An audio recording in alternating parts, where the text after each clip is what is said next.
நண்பர்களுக்கு வணக்கம். நான் எட்டியப்ப சோழன். திமுகவின் தற்கொலை முடிவு. திமுகவை அழிக்காம விடாது திமுக ஐடி விங்ஸ். ஒன்னும் புரியலன்னு சொல்றீங்களா? வீடியோவை ஸ்கிப் பண்ணாத முழுமையா பாருங்க. எந்த அளவுக்கு திமுக ஒரு தற்கொலை முடிவு எடுத்திருக்கிறது. இது திமுக ஐடி விங்ஸ்னால வந்த வினை. கடந்த காலங்களில் திமுக பொறுத்த வரைக்கும் கொஞ்சம் ஸ்மார்ட்டா செயல்பட்டது. ஆனா வர வர பாத்தீங்கன்னா ஆட்சி கட்டில இருப்பதனால அடுத்தவங்களுடைய குரல் வழியை நரிக்க வேண்டும், திமுக தவறுகளை சுட்டி காட்டக்கூடாது அப்படின்னு நினைக்கிறாங்களே எனக்கு தெரியல. எதிர்கட்சியா இருக்கின்ற பொழுது அதிக கருத்துரிமை பேசின திமுக இன்னைக்கு யாரு திமுகவை எதிர்த்து பேசினாலும் சரி, திமுக தலைவர்களை பற்றி பேசினாலும் சரி, உடனடியாக திமுக இருக்கக்கூடிய ஐடி விங்ஸா இருந்தாலும் சரி, திமுக காரங்களா இருந்தாலும் சரி, டக்கு புக்குன்னு நேரா காவல் நிலையத்துக்கு ஓடி போய் யாரு திமுக விமர்சனம் பண்ணாங்களோ அவங்க மீது புகார் அளித்து விடுகின்றார்கள். காவல்துறையும் நம்ம முதலமைச்சருக்கு இருப்பதனால திமுக காரங்க புகார் அளித்து அந்த புகார் மீது நடவடிக்கை எடுக்கலனா நம்ம மீது ஏதாவது நடவடிக்கை எடுத்து போறான்னு சொல்லிவிட்டு இதனுடைய பின்புலத்தை ஆராயாம கூட, அதனால் வருகின்ற பின்விளைவுகளை ஆராயாம கூட திமுகவுடைய காவல்துறையானது அதிரடியா கைது பண்ணி விடுகிறது. அப்படி கைது பண்ணிவிட்ட பிறகுதான் திமுக எவ்வளவு பெரிய தப்பு பண்ணிருக்கும் என்ற விஷயத்தை உணருது. அதே மாதிரிதான் இப்பவும் சரி, சாட்டை துரைமுருகனுடைய கைதானது திமுகவினுடைய தற்கொலை முடிவு. இது திமுக ஐடி விங் செஞ்ச மிகப்பெரிய தவறு. அது என்னன்றத விரிவா 1 by 1 பார்க்கலாம். அதற்கு முன்பாக இந்த விவசாயினுடைய யூடியூப் சேனலை சப்ஸ்கிரைப் பண்ணிக்கங்க. முதல்ல சாட்டை துரைமுருகன் குற்றாலத்தில் கைது செய்யப்பட்டிருக்கின்றார். அவர் ஏன் கைது செய்யப்பட்டிருக்கின்றார் என்ற விஷயத்துக்கு விளக்கம் அளிக்க வேண்டும் என்றால் நம்ம அந்த செய்தியை சொல்ல தேவையில்ல. நம்ம சீமானவர்களே சாட்டை துரைமுருகன் அவர்களை எதற்காக கைது பண்ணாங்க அப்படின்னு சொல்லியிருக்காரு. அதை மட்டும் கேட்டுடுங்களேன். எழுதுனவன் பாடினவனை விட்டுட்டு ஏன் மறுபடியும் எடுத்து பாடினவனை கைது பண்றீங்க? இப்ப நான் பாடுறேன் மேலே பேர் போட்டு கள்ளத்தனம் செய்த காதகன் கருணாநிதி, சதிகாரன் கருணாநிதி, சண்டாளன் கருணாநிதி போடு. இப்போ இது எப்படி திமுக தற்கொலை முடிவு அப்படின்னு சொல்லிட்டு நீங்க கேட்பீங்க. சாட்டை துரைமுருகன் அவர்கள் கலைஞரை பற்றி தவறாக பாட்டு பாடியிருக்கிறாரு. கடந்த காலங்களில் இணையதளத்தில் இருக்கக்கூடிய பாட்டு தான். அந்த பாட்டு தான் சீமானுடைய குரல்ல பாத்தீங்கன்னா விக்கிரவாண்டி இடைத்தேர்தலில் சாட்டை துரைமுருகன் அவர்கள் பேசியிருக்கிறாரு, பாடி இருக்கிறாரு. அதற்காக தான் கைது பண்ணியிருக்காங்க. இதுல என்ன ஒரு தப்புன்னு கேட்டீங்கன்னா, இந்த விஷயத்த அப்படியே விட்டுட்டு இருக்கலாம். ஆனா இத காவல் நிலையம் வரைக்கும் கொண்டு சென்று சாட்டை துரைமுருகனை கைது பண்ணதுனால இன்னைக்கு இணையதளம் முழுவதும் சரி, மெயின்ஸ்ட்ரீம் மீடியா முழுவதும் சரி, சாட்டை துரைமுருகனை எதற்காக கைது பண்ணாங்க, சாட்டை துரைமுருகன் என்ன பண்ணான்? சாட்டை துரைமுருகனை பொறுத்த வரைக்கும் திமுகவுடைய எதிர்ப்பாளர் தான். ஏன்னா எதிர் சித்தாந்தம் கொண்டவங்க. திமுகவை ஆதரித்து பேச முடியாது. அப்படி திமுக எதிராக பேசுகின்ற சாட்டை துரைமுருகனுடைய குரலை அடக்குவதற்காக, கருத்துரிமை நசுக்குவதற்காக திமுக பாத்தீங்கன்னா அதிகார துஷ்பிரயோகம் பண்ணுது அப்படின்னு சொல்லிட்டு நிறைய பேரும் பேசவும் ஆரம்பிச்சுட்டாங்க. ரெண்டாவது, சாட்டை துரைமுருகன் பாடின பாட்டை எல்லா இணையதளத்திலும் எல்லா மீடியாக்களும் வெளியே வந்துருச்சு. ஆனா சாட்டை துரைமுருகன் பேசுனதோடு போட்ட முடியா, அதை ஏன் ஊருக்கெல்லாம் போட்டு காட்டணும் அப்படின்னு விட்டுட்டு இருந்தாங்கன்னா இன்னைக்கு யாருக்கும் தெரிஞ்சிருக்க வாய்ப்பே கிடையாது. என்னை போன்ற ஆட்கள்லாம் சாட்டை துரைமுருகன் விக்கிரவாண்டி இடைத்தேர்தல பிரச்சாரம் பண்றானா இல்லையான்னு கூட தெரியாது. ஆனா இன்னைக்கு அவனை கைது பண்ண பிறகு இதுக்காக தான் கைது பண்ணிருக்காங்களா அப்படின்ற எண்ணமே எனக்கு வருது. இன்னைக்கு கலைஞர் பற்றி இப்படி ஒரு பாட்டு இருக்கா என்று தெரியாதவனுக்கு கூட இன்னைக்கு திமுக பாத்தீங்கன்னா தெரியப்படுத்திடுச்சு. அதுல என்ன ஒரு பியூட்டி தெரியுமா? ஐயோ சாட்டை துரைமுருகன் பாருங்க எப்படி பாட்டு பாடி இருக்கான் அப்படின்னு சொல்லிட்டு திமுக ஐடி விங்ஸ் ஆனது அவங்களுடைய இணையதளம் முழுவதும் நான் சாட்டை துரைமுருகனுக்கு கண்டனத்தை தெரிவிக்கிறேன் அப்படின்னு சொல்லிவிட்டு அந்த பாட்டை திமுக ஐடி விங்ஸ்லயே போட்டு கண்டனங்கள் என்று பதிவு செய்திருக்காங்க. இப்ப திமுக காரனுக்கு தெரியலனா கூட திமுக ஐடி விங்ஸே போச்சுன்னா காட்டிடுச்சு. இப்படி சாட்டை துரைமுருகன் அவர்கள் கலைஞர் பற்றி தவறான பாடலை பாடுனது தப்பா ரைட்டா அப்படின்னு சொல்லும் போது, இறந்த தலைவர்களை கொச்சப்படுத்த கூடாது. வாழ்கின்ற காலத்துல எதிர்த்து அரசியல் பண்ணிட்டோம், அவர் இறந்துட்டாரு. அதற்கு பிறகு இந்த பூமிக்கும் அவருக்கும் தொடர்பு கிடையாது. இன்னைக்கு நடக்கின்ற செயல்களுக்கும் அவருக்கும் பாத்தீங்கன்னா நம்ம முடிச்சு போட முடியாது. அதனால கலைஞரை பற்றி விக்கிரவாண்டி இடைத்தேர்தலில் பேச வேண்டிய அவசியம் கிடையாது. மறைந்த தலைவர்களை கொச்சப்படுத்துற மாதிரி தான். ஆனா பாடி இருக்க கூடாது. ஆனா நாம் தமிழர் கட்சியை பொறுத்த வரைக்கும் இன்னைக்கு கலைஞரா இருந்தாலும் சரி, ஸ்டாலினா இருந்தாலும் சரி, உதயநிதி ஸ்டாலினா இருந்தாலும் சரி, அவங்க பார்க்கின்ற பார்வை வேறாக இருக்கிறது. இதுல ஒரு விஷயத்தை நம்ம எடுத்து சொல்லி ஆக வேண்டும். கடந்த காலங்களில் அதிமுக பொறுத்த வரைக்கும் திமுகவை தீய சக்தி என்று சொல்லுவாங்க. கலைஞரையும் தீய சக்தி என்று தான் சொல்லுவாங்க. ஆனா கலைஞர் இறந்த பிறகு அதை விட்டு வெளியே வந்துட்டாங்க. இன்னைக்கு ஸ்டாலின், உதயநிதி ஸ்டாலின் 2 பேரையும் மட்டுமே குறி வைக்கிறாங்க, கலைஞரை மறந்துட்டாங்க. அதனால அதிமுக தான் பிரதான எதிர்கட்சி, பரம எதிரி. அவங்க கூட வந்து பாத்தீங்கன்னா கலைஞரை விமர்சனம் பண்றது கிடையாது. ஆனால் நாம் தமிழ் கட்சி மட்டும் வந்து பாத்தீங்கன்னா இன்னைக்கு கலைஞர் அவர்களை வந்து தமிழன் இல்லை என்று சொல்வதும் இல்லாம, அதே மாதிரி ஈழத்தமிழர்கள் படுகொலையில கலைஞர் அவர்களை தொடர்படுத்துவதும் இல்லாம, அவர் மெரினாவில் உண்ணாவிரதம் இருந்த விஷயத்தை எடுத்து போட்டதும் இல்லாம, அண்ணாவுக்கு பிறகு கலைஞர் அவர்கள் தமிழகத்துல மது கொண்டு வந்ததில் இருந்து தமிழ் இனத்தை ஒழித்தது வரைக்கும் அவங்க அதிகமாகவே பேசிட்டு இருக்காங்க. கலைஞரை விடுற மாதிரி இல்லை. திமுகவும் பொறுத்து பொறுத்து பார்த்துச்சு. இனிமே வந்து பாத்தீங்கன்னா கலைஞரை பத்தி எவனும் பேசக்கூடாது. நம்ம சாட்டை துரைமுருகனுக்கு தருகின்ற சாட்டை அடி பாத்தீங்கன்னா மத்த எவனும் திமுக விமர்சனம் பண்ணக்கூடாது, கலைஞர் விமர்சனம் பண்ணக்கூடாது அப்படின்றதுக்காக தான் துணிந்து சாட்டை துரைமுருகன் அவர்கள் வந்து கைது பண்ணிருக்காங்க.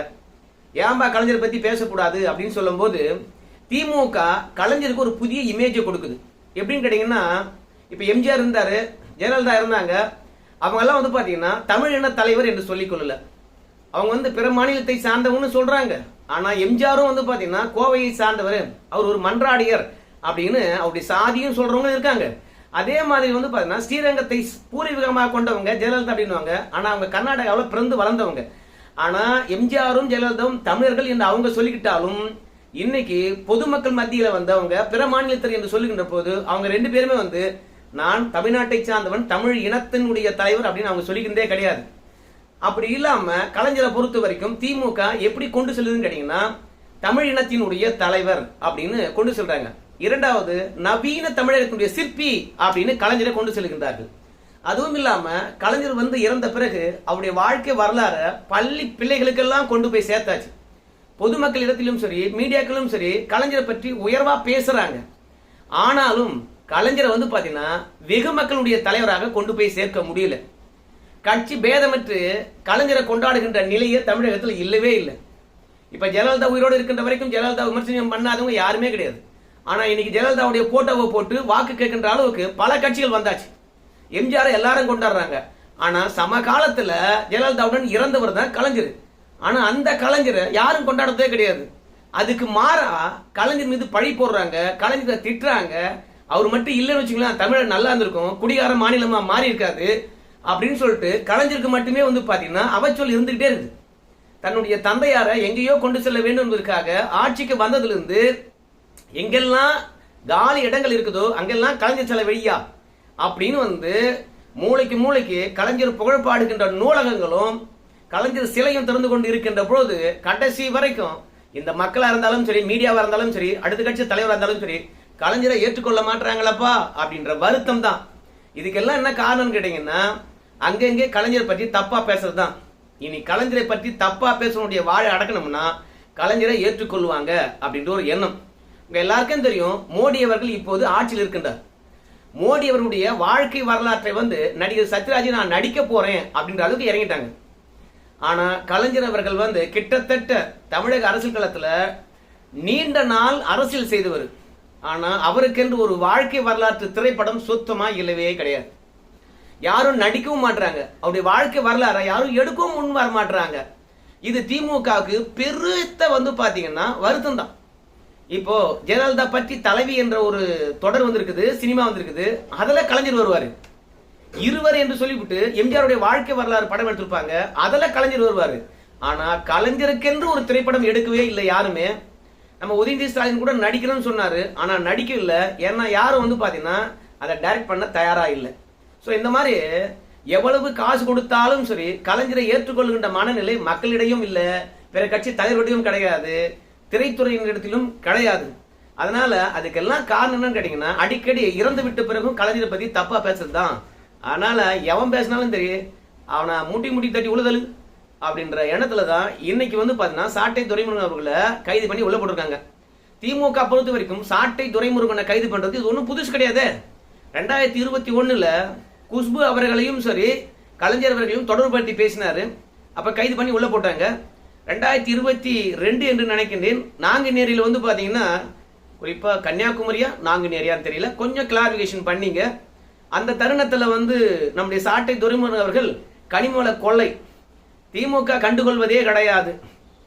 கேரளாவில் பினராயி விஜயன் என்று ஒருத்தர் இருக்கிறான். அவன் வந்து பார்த்தீங்கன்னா ஒரு தாய் பிள்ளைக்கு பிறந்தவன், ஒரு அப்பனுக்கு பிறந்தவனா இன்னும் சொன்னாருன்னு நினைக்கிறேன். ஆனால் இங்கேயும் ஒருத்தர் ஆட்சியில் இருக்கின்றார் அப்படின்னு சொல்லிவிட்டு கலைஞர் அவர்களையும் சரி ஸ்டாலின் அவர்களையும் தவறா பேசி போட்டாரு. அதனால அன்னைக்கு சாட்டை துரைமுருகனை கைது பண்ணதும் இல்லாம, உள்ள தூக்கி போட்டதும் இல்லாம, குண்டர் சட்டமும் அவர் மீது பாய்ந்தது.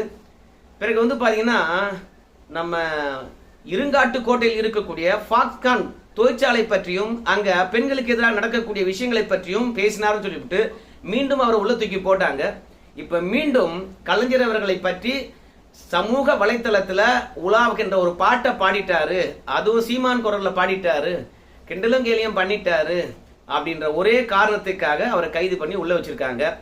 இல்ல சீமான் அவர்களை பொறுத்த வரைக்கும் நீங்க ஆட்சி கட்டல்ல இருந்தா உங்க அப்பாவை விமர்சனம் பண்ணவே கூடாதா?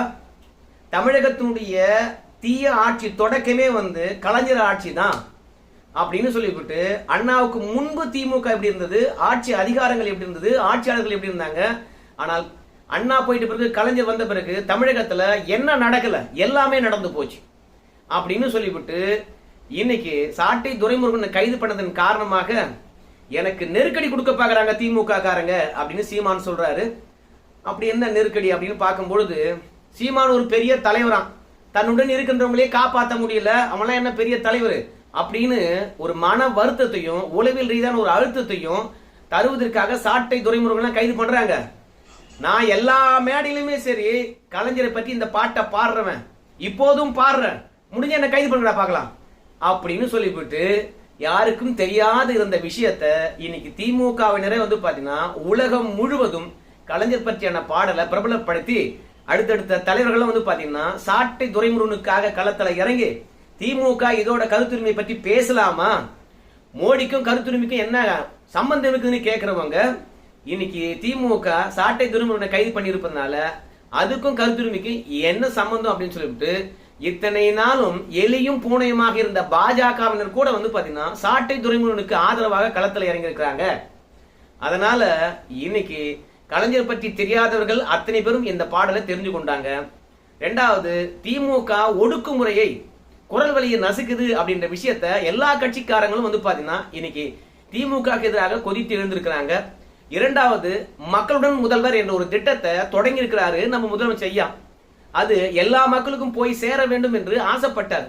ஆனா பாருங்க, இன்னைக்கு சாட்டை துரைமுருகன் அவர்கள் கைது பண்ணதுனால தருமபுரி மாவட்டம் வரைக்கும் போய் பல்வேறு நிகழ்ச்சிகளை கலந்து கொண்டு மக்களுடன் முதல்வர் திட்டத்தை தொடங்கினாரு. அதை பத்தி யாரும் பேசல, ஊடகம் பேசல, சாட்டை துரைமுருகன் கைதை மட்டும் தான் பேசுறாங்க. ஆனா இன்னைக்கு அதிமுக இருந்தாலும் சரி பாஜக இருந்தாலும் சரி வேறு ஒரு பார்வையை வந்து பாத்தீங்கன்னா வெளியிடுறாங்க. என்ன பார்வைன்னா, சாட்டை துரைமுருகனை கைது செய்ததன் மூலமாக ஆம்ஸ்டாங் கொலை தொடர்பான விஷயங்களை திசை திருப்பலாம். இரண்டாவது, இன்னைக்கு விக்கிரவாண்டி இடைத்தேர்தல் வந்து கள்ள ஓட்டு போட்டிருக்காங்க, அந்த விஷயமானது ரொம்ப பெருசா பேசப்படுகிறது, அதை திசை திருப்பலாம். இரண்டாவது, விக்கிரவாண்டியிலிருந்து ஒரு 11 கிலோமீட்டருக்கு பக்கத்துல பூரிசை என்ற கிராமத்துல நேத்து கள்ளச்சாராயம் விற்றாங்க, அது தொடர்பான விஷயத்தையும் திசை திருப்பலாம் என்று சொல்லிவிட்டு சட்ட ஒழுங்கு பிரச்சனையிலிருந்து எல்லாவற்றையும் கொஞ்ச நாளைக்கு இன்னைக்கு மக்கள் மறந்துருக்கட்டும், சாட்டை துரைமுருகனை பற்றியே பேசட்டும் அப்படின்றதுக்காக தான் சாட்டை துரைமுருகனை கைது பண்ணியிருப்பதாக சொல்றாங்க. அதுக்காக கலைஞர் பற்றி பாட்டு பாடினதுக்காக கைது பண்ணுவீங்க? இன்னைக்கு பட்டி தொட்டி எல்லாம் அந்த கலைஞருடைய பாடலை பாடுது. திமுகவுடைய ஐடி விங்ஸை பொறுத்த வரைக்கும் அறிவார்ந்த ஐடி விங்ஸ் சொல்றாங்க, கொஞ்சம் முதிர்ச்சியா செயல்பட்டு இந்த விஷயத்தை வச்சு நம்ம சாட்டை துரைமுருகனை கைது பண்ணக்கூடாது. சாட்டை துரைமுருகனை பொறுத்த வரைக்கும் நிறைய வார்த்தைகளை வர்ற மனுஷன் தான், இன்னொரு முறை கண்டிப்பா சிக்குவான், அப்ப பாத்துக்கலாம் அப்படின்னு விட்டுருக்கணும். ஆனா இன்னைக்கு அதெல்லாம் கிடையாது, எங்களை பத்தி பேசினா அவ்வளவுதான் அப்படின்னு சொல்லிவிட்டு சாட்டை துரைமுருகனை கைது பண்ணதும் உடனடியாக நடவடிக்கை எடுத்ததும் திமுக தற்கொலை முடிவெடுத்துடுச்சோ என்ற ஒரு எண்ணம் நமக்குள் இருக்கிறது. எவ்வளவோ பெரிய தலைவர்கள் எல்லாம் எதிர்த்து அரசியல் செய்த திமுக இன்னைக்கு வந்து சாட்டை துரைமுருகனுக்கு பயந்து கைது பண்ணியிருப்பது ரொம்ப வேதனைக்குரிய விஷயமா இருக்குது. சாட்டை துரைமுருகன் என்ன எம்ஜிஆரா ஜெயலலிதாவா? எதுக்காக கைது பண்ணணும்? ஐடி விங்ஸ் வந்து பாத்தீங்கன்னா அதிகப்படியா திங்க் பண்ணுது. அதனால யதார்த்தத்தை மீறி திங்க் பண்ற காரணத்தால் தான் இந்த மாதிரி கலைஞருடைய பெயர் மீண்டும் மீண்டும் டேமேஜ் ஆகுது.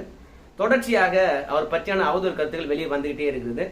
சரி, பார்க்கலாம் திமுக ஐடி விங்ஸ் இனிமேல், அதாவது திமுக காப்பாற்றுற வேலையில இறங்குதா என்று சொல்லிட்டு. நன்றி நண்பர்.